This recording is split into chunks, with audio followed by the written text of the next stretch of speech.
Em sẽ hát lại bài thi tài năng của em. Thì sẽ hát đoạn điệp khúc thôi. Đó là bài Chiều nay không có mưa bay của ca sĩ Trung Quân. Chiều nay không có mưa rơi ướt trên đôi bờ vai. Chiều nay không có mắt anh cười như lúc xưa. Dường như góc phố cũng biết buồn, tha hoa bay khắp con đường. Chiều nay không có mưa rơi, anh lặng im. Rồi phiêu linh hát để gió cuốn anh đi mãi xa vời.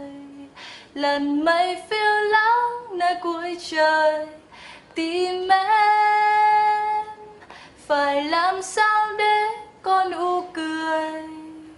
Một chiều mưa bay năm nào. Chiều nay không có mưa rơi. Chiều nay không có những mộng mơ.